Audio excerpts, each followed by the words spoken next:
I know there's some people who have used it to replace family members and friends, and you know, Mhm. um, where they'll rely on that on ChatGPT so much that they don't need to talk to anybody, right? And the other thing is those term papers, you know, if you're doing it right, if we're doing activities right to as adults, right, and I think we are for the most part because people keep asking us back, right? But you Yeah. know, adult learning theory says adults want to be part of their learning, right? They want to be involved, right? They want to be able to synthesize what they're using as practical application, right? And so using practical examples, getting people immersed in it to utilize their critical thinking skills. Think about a time where you've had to deal with a difficult customer and how did you deal with it, right? Or what would you do in this situation? Where have you faced this before? What are some things that maybe you could have done different than you did before, right? Those are critical thinking pieces. Those are things that we can have set up in our classes, in our I do it on online classes, right? A discussion board topics. Two of my assignments are 300 words, right? Of those types of questions on difficult conversations, right? And so where people are able to have that critical thinking, ChatGPT doesn't think critically, right? Like you said, it works on prompts. And so, but even if it does, if it can simulate a critical thinking opportunity for somebody, what is that giving them? What is the payoff? I think for me, the biggest thing that um, school, college provides you is a place to learn and develop your critical thinking skills rather than just being emotional. This is how I feel, so this must be right, as opposed to, well, I researched this and it showed me that there's some over here, so maybe I'm kind of here, which doesn't always work, but for a lot of what we talk about, the rational, objective thought process is generally the right way to go, if not the way to go that makes us feel better. But I think that's what higher education does is refines your critical thinking skills. And if you're just Mhm. turning in a paper that's all chat GPT, what's the point of going to school? Right. What's the point Right. of getting your paper unless just because you do it just because it's for work? Are you interested in what you want to get out of school? Right. And so I Mhm. think if we don't develop our critical thinking skills, if we have teachers who don't allow us to develop our critical thinking skills, if it's just a lecture all the time and just a paper that's regurgitating or a test that's regurgitating dates and concepts, or glossary, right? Well, that's it's not doing anything more than what we did in high school, right? And so Yeah. that's the challenge with ChatGPT. It's not that it can't do the work; it's what is the intrinsic value of us doing some of that work. If that makes sense. Yeah. I I used to complain. So I am not a detail memorizing person. Like you've talked to me. I'm like, I read this, but I don't remember where I read it. But this was is what stood out to me. Um, so like for example, history. I love history. I loved my US history. I loved world history. Um, I love learning about like past events. And I'm not going to remember the name of the general, or the date that the battle happened or what date the legislation was passed, because in the grand scheme of things, those are just like data points that at the end of the day, does it matter if the World War One ended in 1914 or 1915 here in 2025? Maybe not. And so I used to get pissed off when I would have to take like history tests where it's like, what year did the Bay of Pigs happen? I'm like, I don't even know if that's a real thing. I feel like I just made that up. But like, I don't know what year it happened. Like, who cares? Like, it happened. What I loved and where I thrived was the essay questions. So, like, if they said, what was the impact? of the Bay of Pigs? Or like what were the outcomes of the end of World War I? Or, like if it was a thinking question or a outcome question, I thrive there. But I'm not a fan of the detail questions because I don't remember the details. I just think of the bigger picture. And so um, I definitely, if I was a student back in the old days, would be super cheating on dates and names of generals and stuff that I don't give a shit about. So, So, a couple things. Just kidding. I'm not going to correct you and tell you that World War One ended in 1918. Right, well, the I see. Bay I of don't Pigs. care. I don't give a shit. The I Bay of wasn't Pigs alive. was 1961. I But don't here, care. so let me defend as a histor as my undergrad is in history. I taught history in high school, right? So yes, let me tell you, I know. Let me defend history because there's so many people who didn't like history because of those specific dates or getting into the nitty gritty. But there are so many people now that discredit history and because they did not, this is because they didn't do the legwork on understanding why. ChatGPT will say, well, sentiments between these countries happen. My underlying question is, what were the sentiments? Oh, there was underlying Right. animosity. What was the underlying animosity? Oh, well, they were fighting over this territory. Tell me about the history of this territory. That's how I want to go down that wormhole because I want to understand at Right. heart the emotional ideas that led to this catastrophic clash of civilizations or countries or whatever else it is that cost millions of people lives, right? And so Right. Right. here's the problem. People just look at history, World War II. Oh, it's like my daughter. She's graduated from college, but and she loves history, but she was like, well, France and this, but they ended up on the good side. And I said, okay, so the good side was us. She goes, yeah. I said, well, why is it the good side? Because we weren't killing 6 million people. Okay, all right, cool. Yeah. But you know what? How many people that you're seeing these days on those other sources of media are downplaying what Hitler did? Well, he was trying Right. to grow his Oh yeah. country and, you know, Oh yeah. For that's sure. something, to call somebody a Nazi, right? And they do that. So call somebody a Nazi. And so rather than have to defend that person that they're calling a Nazi, they are defending Nazism. Right. And I mean, I just saw a Tucker Carlson clip the other day where he was just downplaying what Hitler did, right? And Right. I mean, which was a genocide and the genocide of, the largest genocide that we've seen.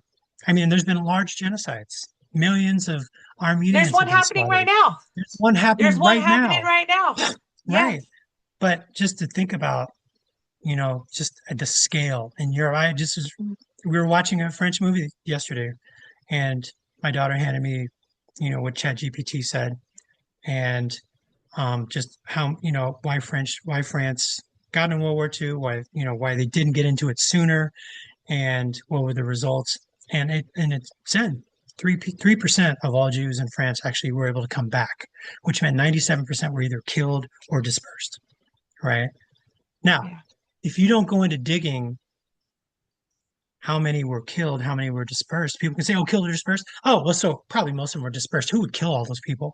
Right. And if that's in your mind, that's The unfathomable. I Nazis. couldn't conceive it.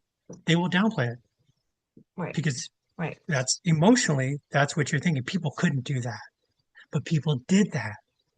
And if Yes. we don't, I mean, my dad and I were talking about the other day, the Museum of Tolerance in LA. I love it.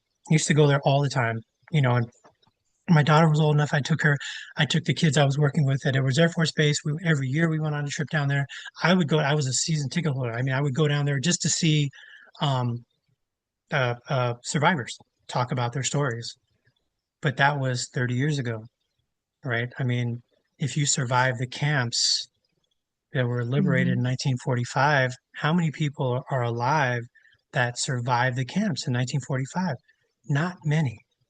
And so Right. you have Right. less and less survivors, less and less people who can show you the tattoo that they got in those camps for you to have a visceral understanding of the shit that they went through. So, what do you have instead? You have documentaries that show black and white footage. You have recorded stories of people telling you what they went through. But it's different. Like you said, here's the thing about technology. It's great to have a meeting like we're having right now, but for us to be live and in person like we were at Travel Tanif and the last 2 years and that one time in Bakersfield, it was a different energy, right? Mhm. And so when you have somebody in front of you who's looking you in the eye, difficult conversations I'd rather have face to face, right? In person, right? Because it's harder to talk your shit and to throw things out in left field and to be rude and dismissive when you're sitting in front of somebody else, right? And Yeah. so, and if you're doing it disingenuously, it takes a special kind of sociopath to be able to do that in front of you. And I know one so, of those. Oh, but that's the thing. In person, it's a different story. right. In No, person, I that agree with person's you. in person, that person's huggy and oh, how are things going? And so it's a Right. different vibe, different energy. So that's the difference, right? I think that was the biggest difference between the two concerts I went to last week, right? Just that Right. I just left I left with a good feeling of a shared Right. sing along that we had with all those people. While when I was watching the Prince video, I was just blown away by how amazing it was, right? And so I think the visceral in person connects you more in an empathetic way to that other person, unless you're absolutely not interested in empathy. I agree with you. So I have like three things that I'm holding. I've been Yeah, holding in. I'm going to start with the easiest one because you just talked about the concert film again. yeah, Depeche Mode is coming out with a concert film called M, and it comes out. It was already played at like one of the film festivals, I think the Tribeca Film Festival, and it's going to be screened in certain theaters October 28th. I'll be in San Francisco that day or Oakland. I think I'm in Oakland.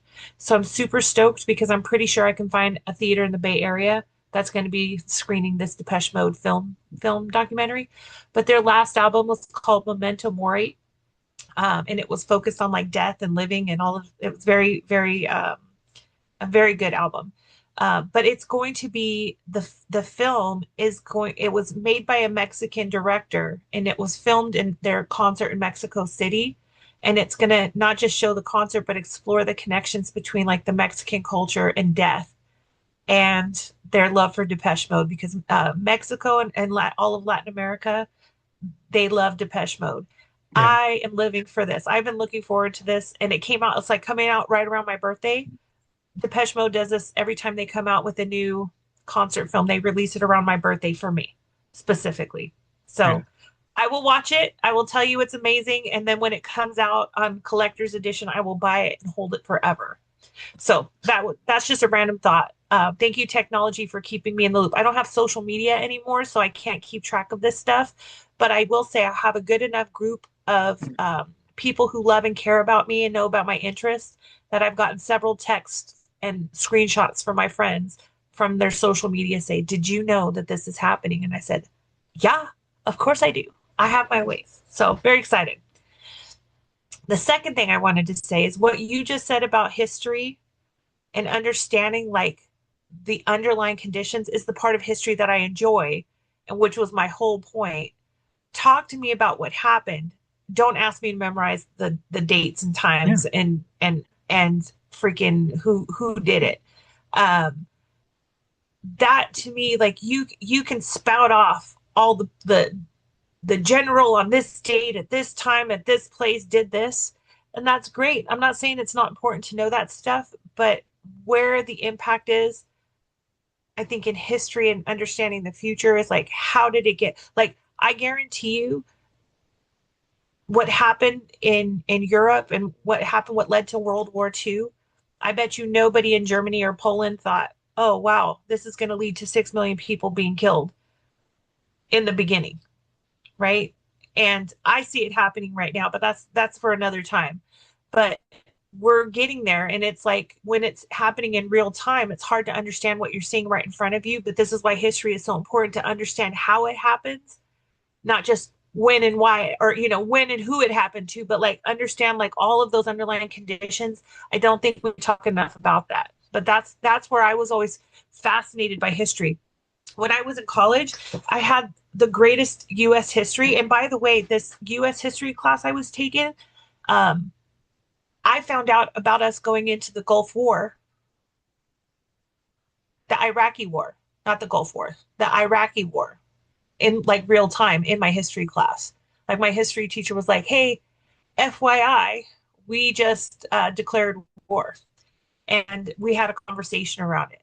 So I would love to listen to this man lecture. I don't remember what his name was, but he was such a great history teacher, and I would be so like into it and like processing and thinking about history and how it happened. And I loved the class. And then the test would be like, "What year did this battle happen?" Yeah. Like Yeah. stupid. Yeah. So anyways, that's a whole other story. But I agree with you wholeheartedly. We cannot, and this is the problem with history. It's usually written from the angle of the winner, you Yeah. know. Uh, And that's what American history is trying to rewrite itself now as. Yeah. by the way, speaking of that, there's a really really good book that I want to recommend to anybody who is interested in history. There's a book called, I'm going to get the author real quick because I can't remember her name because I don't remember details. There's a book called Erased, and it was written by, no, that's not the right author. Hold on. I'm using my chat GPT right now. AI in real time. Yo, Yeah, should have shared your screen. I know, right? Okay, here it is. It's called Erased: What American Patriarchy Has Hidden from Us by Dr. Anna Maleka Tubbs. It was just published in this year. I just read it. I've just read it recently. But what's really freaking interesting about this book, and I learned so much just reading it, but it's really about how a lot of US history has been taught from this white centered patriarchal hierarchy. And so, where um, like a lot of the storytelling comes from is showing like making heroes of the white men, making the contributions of the white men paramount to the vital roles that women and women of color have contributed to American society. So like one of the stories that I didn't know, and maybe it's my own ignorance, but I found incredibly fascinating, was just the story of Sacagawea and her contributions to like the Lewis and Clark expedition. And if you look at like statues of Sacagawea, and if you look at like the way that they portray her in stories, like she was this Native American woman who wanted to pioneer and contribute to American exceptionalism, when really she was a 12 to 13-year-old girl who had been sold to a Frenchman, impregnated, and carried her baby with her on this expedition, more likely than not against her will, and was not just responsible for the you know communicating with other tribes and keeping Lewis and Clark safe and keeping them fed and keeping their clothes mended and all of that, um, but probably abused in all the ways that you can be abused as a young girl, out in the wilderness with a bunch of crusty old white men. Um, so history is subjective, that like there's it's told by the storyteller, and the more that we repeat a story, the more we believe it to be the objective truth. And so there was tons and tons and tons of stories of the way that we've seen that patriarchy and the whiteness really kind of change the narrative, and also how it makes its way to things like law and medicine and politics and culture. So I really, really, really, really loved it. And it's a great book if anybody's looking at wanting to maybe get a different perspective on American history that's not whitewashed. and written by, again, those who were actors. Um, Yeah. so Well, there's if that. I could recommend another book, if you really want to, Yes. get into that counter narrative, if you look at The People's History of the United States by Howard Zinn, it is Okay. very, very revealing. I would ask you to check that out and see what you think. Um, Yeah. but Tell me the yeah, I name of it mean, again. A People's History of the United States by Howard Zinn. Okay.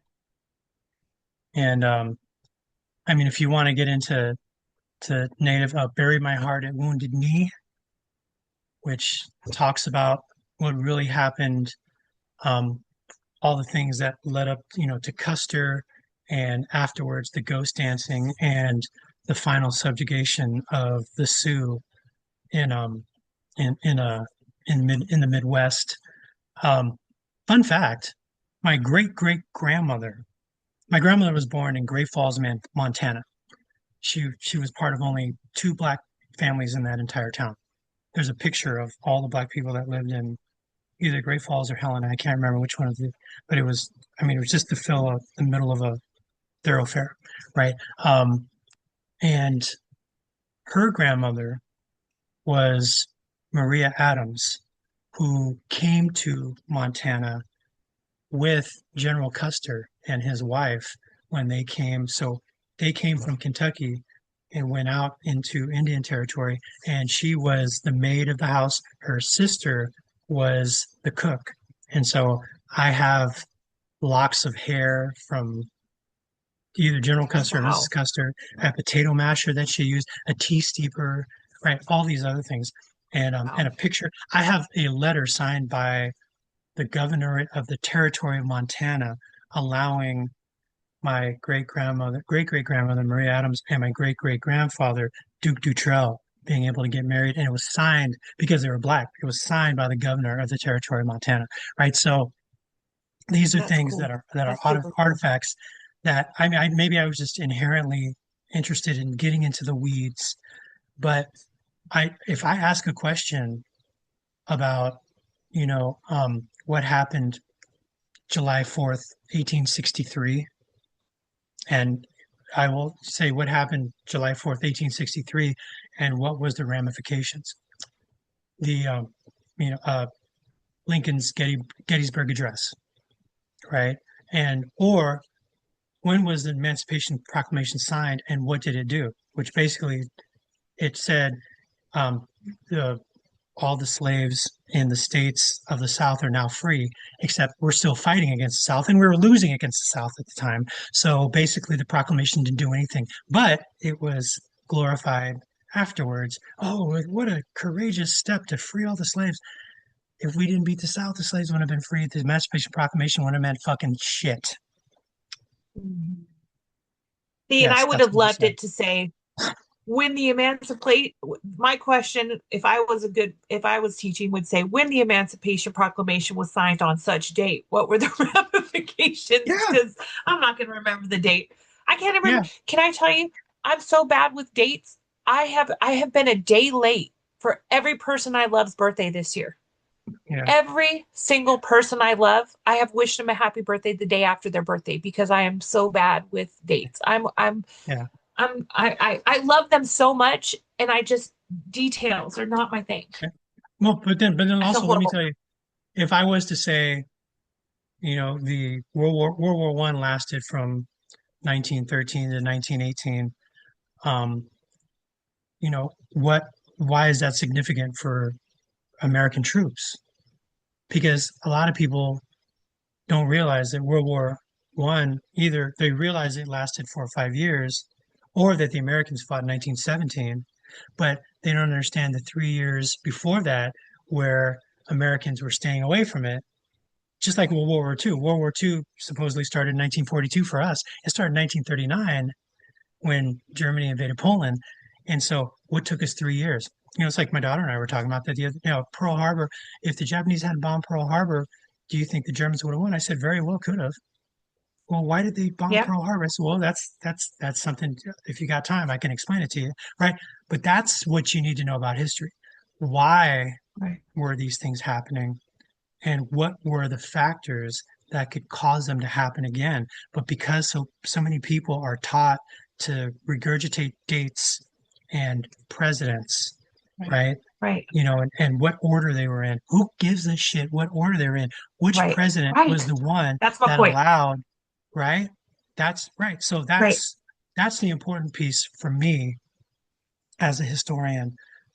Yeah, I know the dates because I love those dates, Right. but those folks who don't give a shit about the dates, why is this important?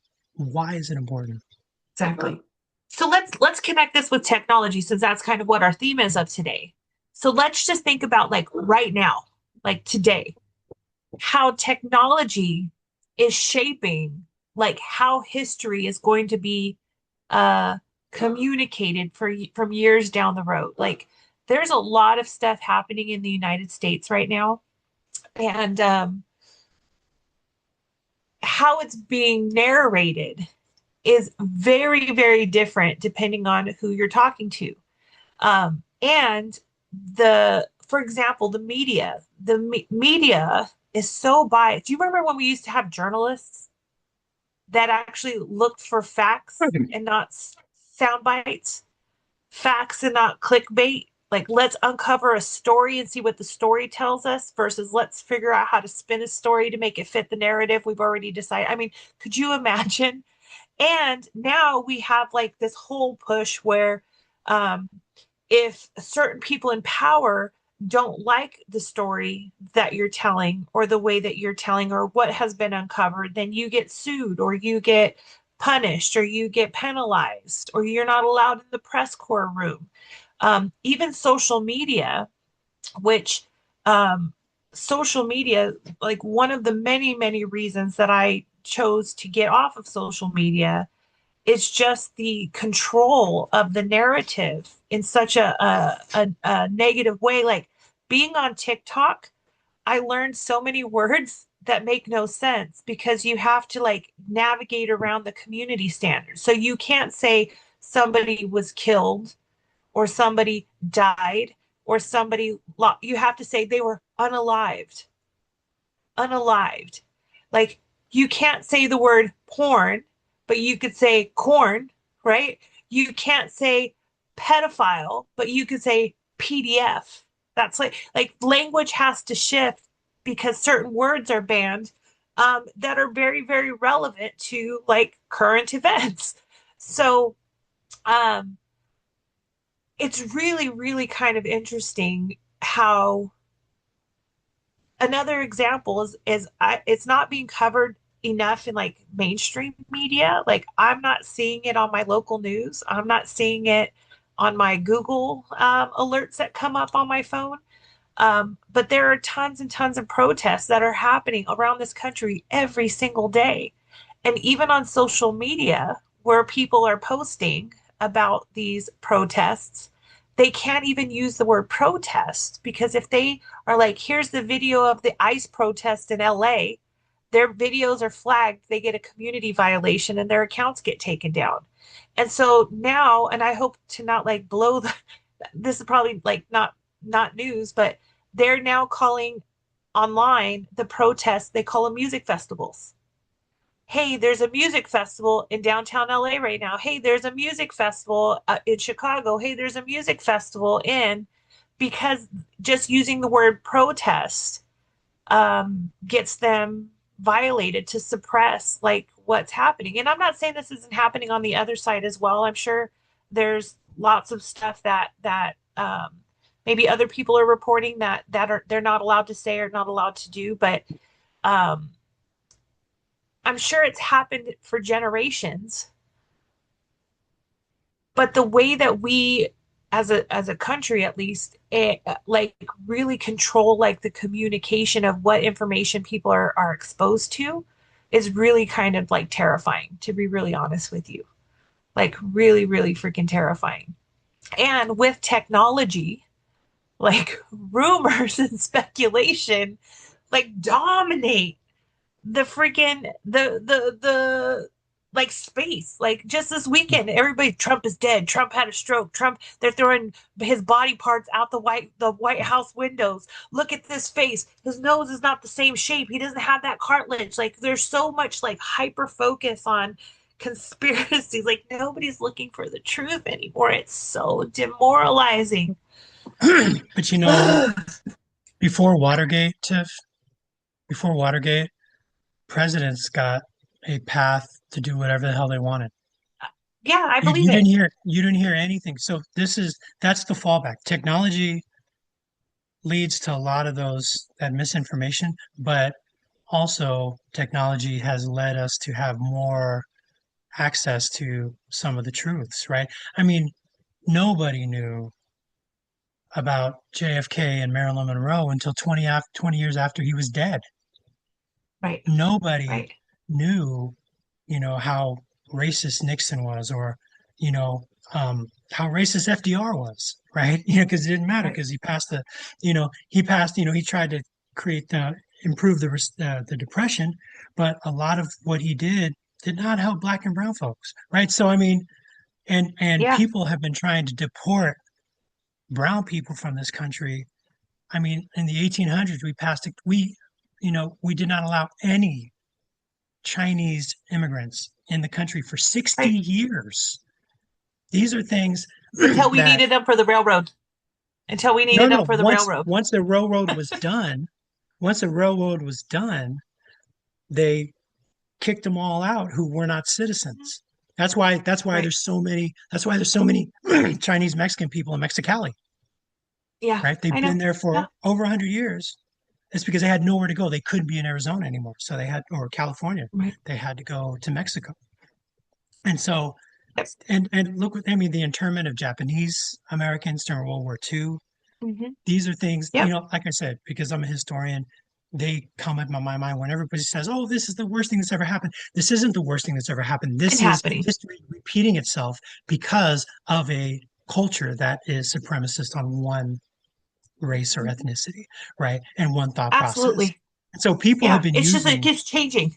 It's just it the keeps the demonization keeps changing. Remember when Irish yeah, and Italian Americans yeah. in like New York East Coast during the Industrial Revolution were demonized There, as lesser than?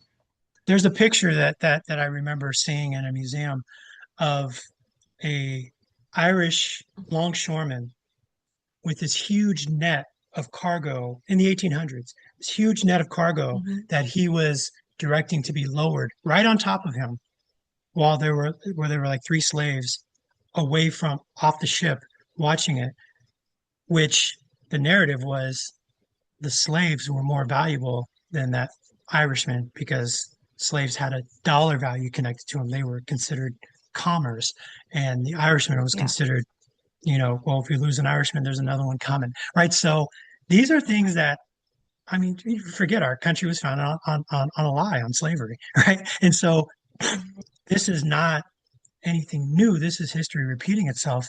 And like you said, in a different iteration with different wording, but it's nothing different, right? Calling things more American, right? We want to get back, make America great again. When was that? Before, black kids could go to school with white kids, right? Is that where you want to go? Before women could open up their own bank accounts? Is that where you want to go? Right? These are things that the women, I mean, we just passed the 50th anniversary of women being able to open up their own bank account without their husband's permission 2 years ago. I think last year Hmm. was where they could get their own credit cards, right? Hmm. I mean, women have only been allowed to run the marathon in the Olympics since 1984. I mean, these are Hmm. things that if people aren't paying attention to how we have done things in the past, there's no context to say, well, it's happened in the past, so it's happening now. If we're not careful, it could go back to that.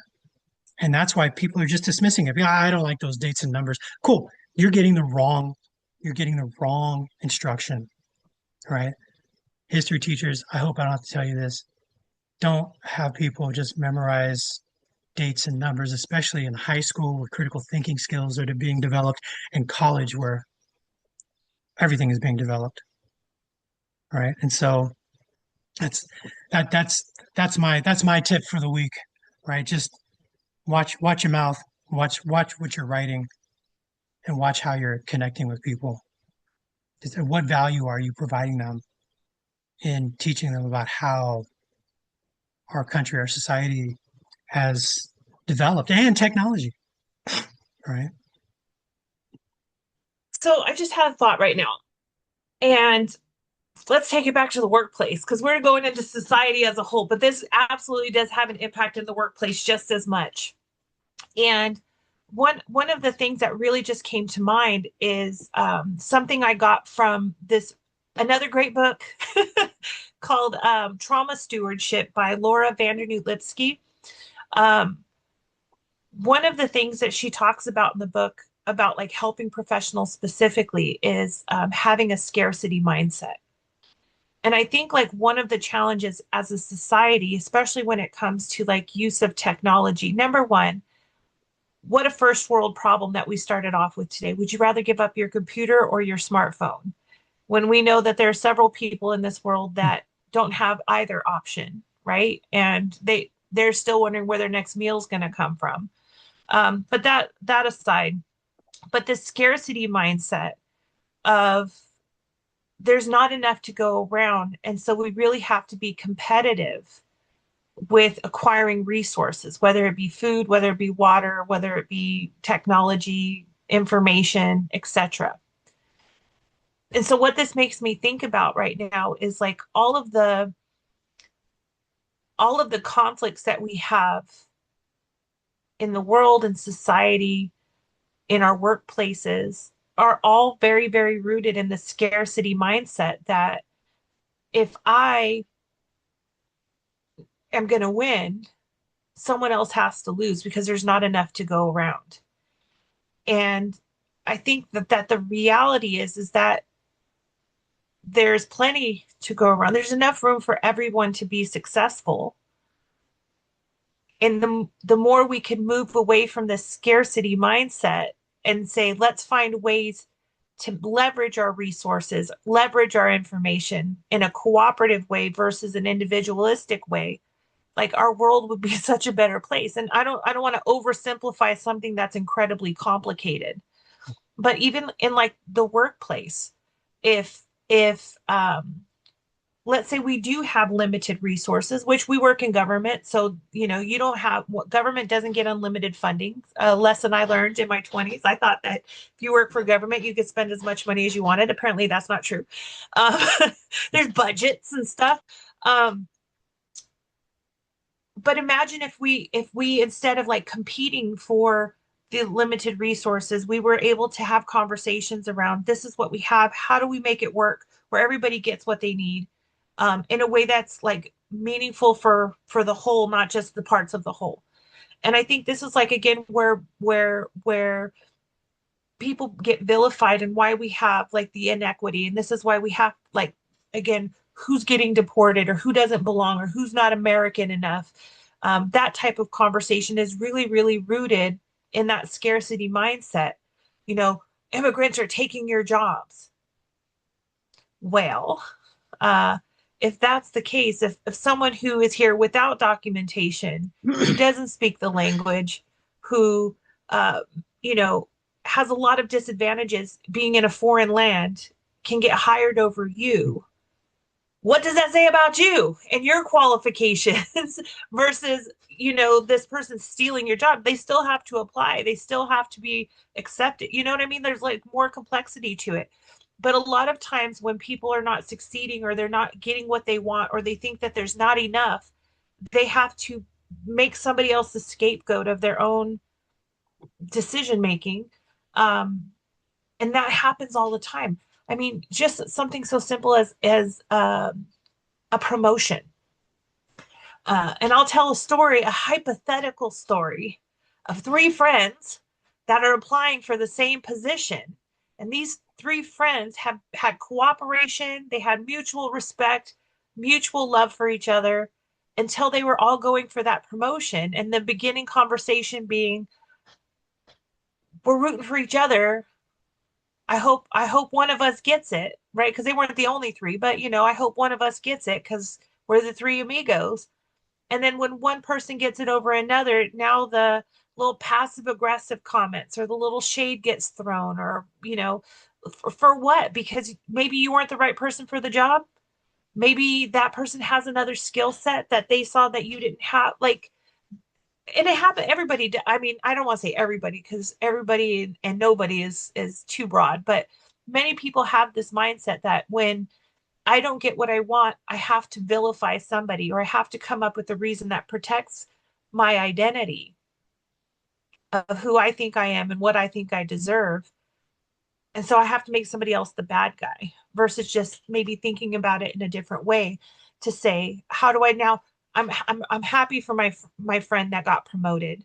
How do I learn from them? How do I collaborate with them and still be able to have a good working relationship without feeling like bruised that they got something over me, or trying to make up all of the reasons behind the scene, like, oh, they already knew who they wanted. It was just the formality, or whatever else people might say when they don't get a job that they want. Well, that's it's hard. It's hard to rationalize why you failed because that's what your brain says. Right, Your brain says they didn't hire you because you sucked. No, it wasn't that I sucked, or it wasn't that that person was better than me. It was because they know somebody, or they hired somebody, right, right, who's been there longer. They don't have to pay as much, and all those other things that we right. tell ourselves to make us still feel like we're valuable and worthy. And that is a neurological thing, right? It's hard to take that and really process it as what can I do better, right? But then, and then there is sometimes where there's reasons. That's the problem. That's because if 10 times you didn't get hired because somebody was more qualified, seven of them, right? And three times or two times it was because they were the boss's family, or, you know, somebody else. They already worked in that position and they were promised a job, whatever it is. Those two times we're going to stick with them. Okay, well, what happened to me was one of those two times because Right. that's how our brain allows us to feel better about ourselves. You're right. And that's a hard thing. The accountability of I could be wrong, right? Tell me what I'm missing. Yeah. How can I help you more? These are questions that we ask in coaching, but it's easy for us to ask these things in coaching because we are a third party to what this person is going through with somebody else. I want to get hired. I didn't get hired. Okay, well, what is it I can help you with? Oh, I want to build up my skills. A manager asking that question, what can I do to help you improve? Or that is a tough question because we may get the answer, well, you said this was going to happen and you didn't, so we may get criticism. Or on the flip side, the staff member doesn't want to tell you to your face that they thought that you were wrong because you're their boss. Just think about how many times you've been in a class, Tiff, where the whole team is in the class and it's quiet as a church mouse. Why? Because the boss is there.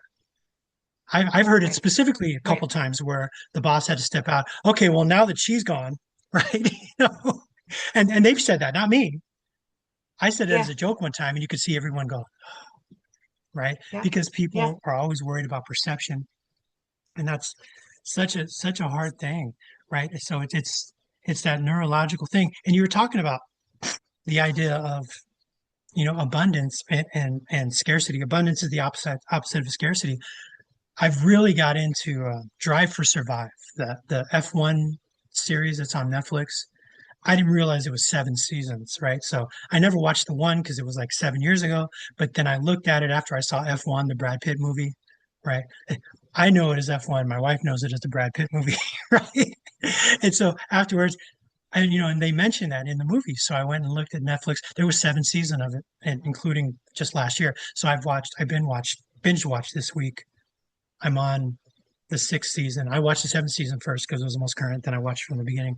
And what you're seeing is all these high performing world class drivers that all want to beat each other. And then every year or so, they mix up the teams to where somebody else is driving with somebody else that either they didn't like or that they were trying to beat the year before. So all of a sudden, they have to be in the mindset of a team because you can win the world championship by yourself or you can win the team world championship. And So you have some drivers that are so focused on winning the one world championship that they have a hard time finding themselves as a teammate. And you'll see sometimes drivers on the same teams will crash into each other because they're trying to beat each other Hmm. rather than, hey, we're second and third right now. If we just come in second and third, that's going to give us a lot of points. No, no, I want to be number two. I want to be number two. So they crash and they both get screwed. Right.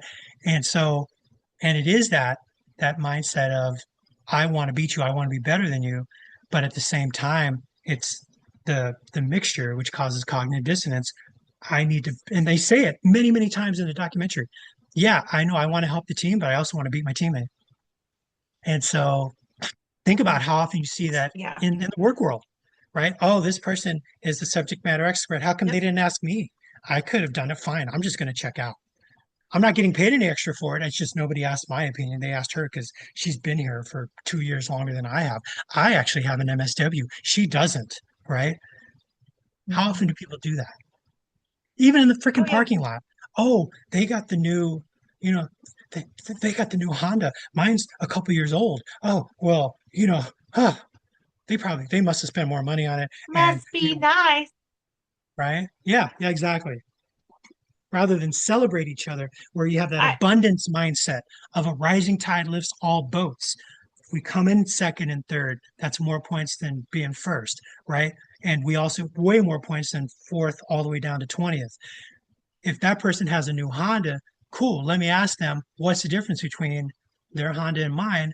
So how do I save my pennies to be able to trade in my old Honda to get something if I see that it's something that I want, right? So, but we always have that. Right. Oh, my husband just got me a anniversary ring. Oh, it's so nice. I love it. And then they go past, Sharif Jewelers or, oh, wow, look at that. Oh, and that's around the same price. It's bigger or it's a full diamond. It's not a total weight. We start thinking about what we don't have. And that's that scarcity mindset Right. about what we don't have. And if you equated it to one part, how often you talked about people who are undocumented, how about people are asking for aid? People on Medicare or food Mhm. stamps, right? Oh, they're using my tax dollars. They're wasting my tax dollars, right? They're not Mhm. wasting your tax dollars. Right? Your tax dollars have already been wasted, trust me. But Right. On a military tax, right? parade. Yeah. Uh, on Or National Guard picking up trash in DC. Like we could go there, but changing the no. Pentagons to the Department of War, right? But Right. Or the Gulf just of America. yeah, but just thinking about your tax dollars go into social welfare, social improvement. If we recognize the pointed ways that it could happen, we can start holding people accountable, the people who are allocating that money rather than those people who are receiving it, who were supposed to be part of it in the first place. So, how much of it is going to those people, and how much of it is going to changing all the maps to have things to change the curriculum of the country to have Columbus say that's slaves were a necessary evil and it was better than dying, right? I mean, just think about all that money that is being dispersed in places that you didn't even think about. And so what happens? Because we don't know where that money goes, the one subgroup of people that we see where it's going are those people who are spending that money. And so that's why people are judged when they pull out their EBT card at a grocery store, clutch their pearls. They're buying hot Cheetos. They're buying fruit pies. They're Believe buying that. top ramen, right? We've already Believe. talked about this and what I Yeah. was doing, right? But Well, yeah. that's people have that scarcity mindset. If I'm losing, they're winning, or if they're getting more, then I'm getting less. And it's so, like you said, so much more nuanced than that. And Right. it takes, this is how I'm feeling.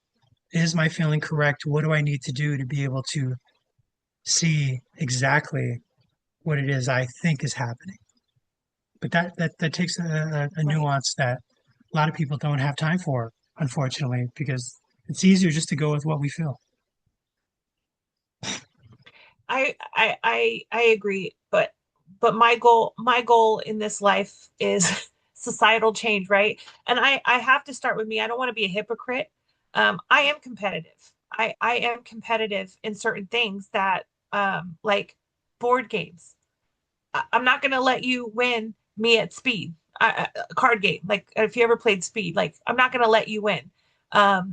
abundance, get better. You know what I mean? Get better. Like my kids growing up, you can ask, what's your biggest trauma? My mom never let us win at speed. The day that my son Oscar won me at speed was the best day of their collective lives because they had been working at that Yeah. for years.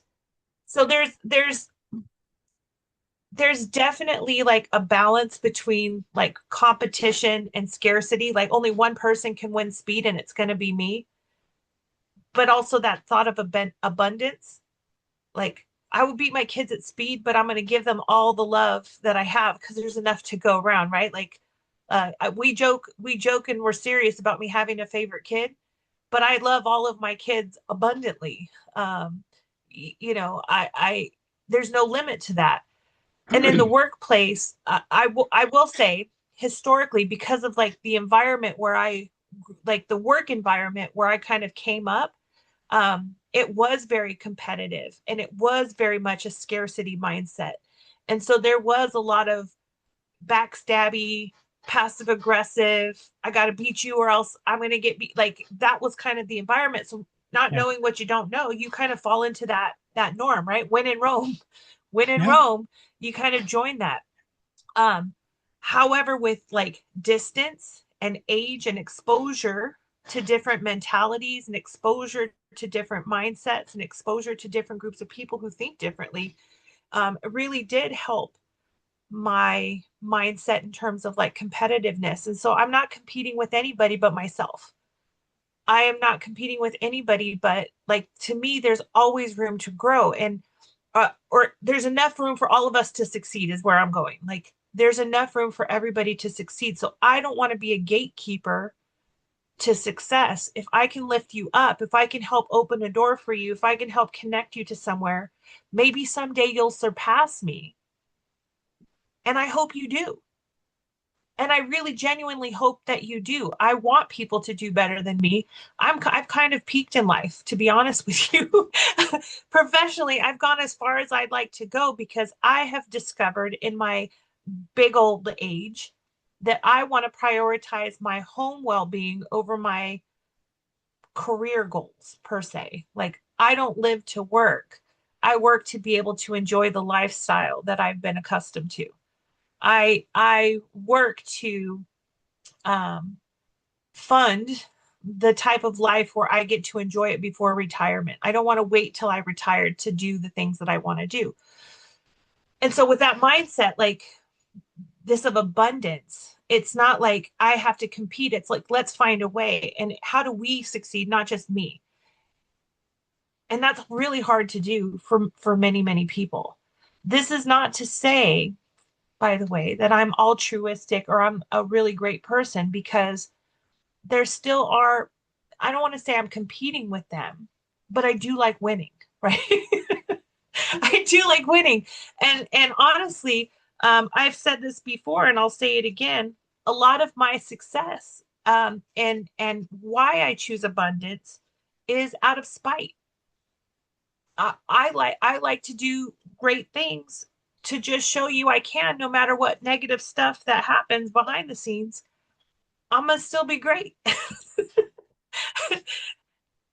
So I mean, there's a balance to all of it, and I know it's like a weird loop where this conversation has gone everywhere. So when you come up with the title, Carl, because Carl's responsible for all the good stuff, um, just know that this was a tornado. Today was a technology tornado because we had about 400 different topics come up today.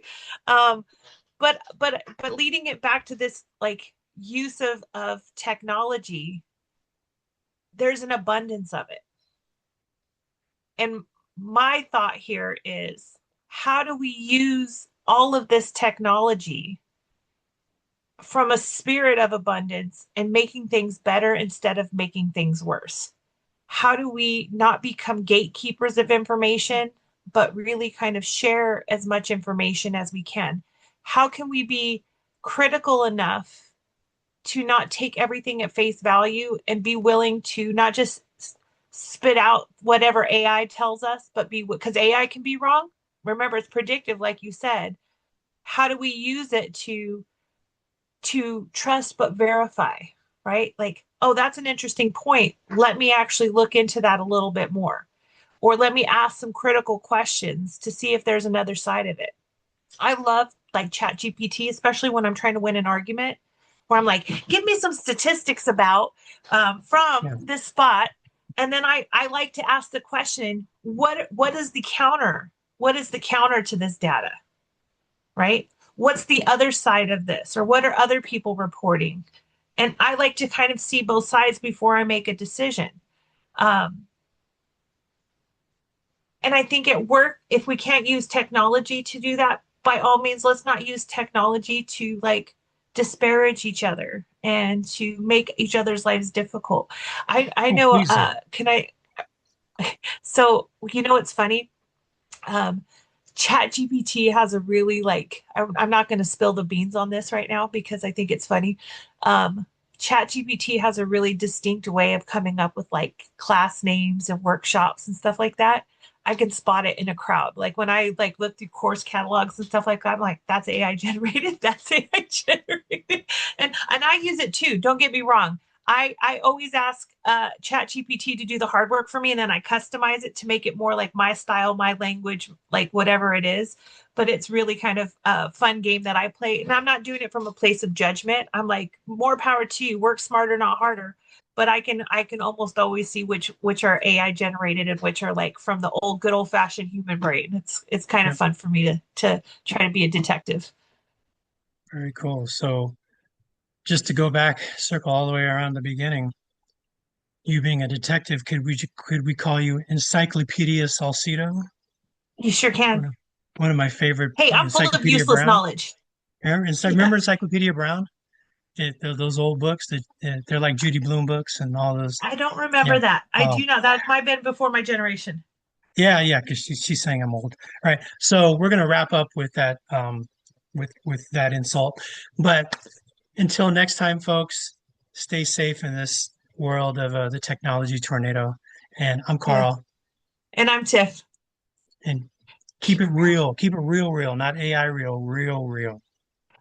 Hey, listen, random fact to end. I know we're done. This is just us friends talking now. Can I tell you like full circle moment with that couple? Remember they were behind me and I'd seen the whole time?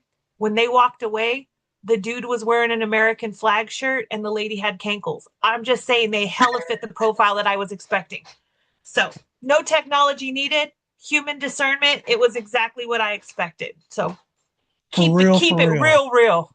Keep it real, real.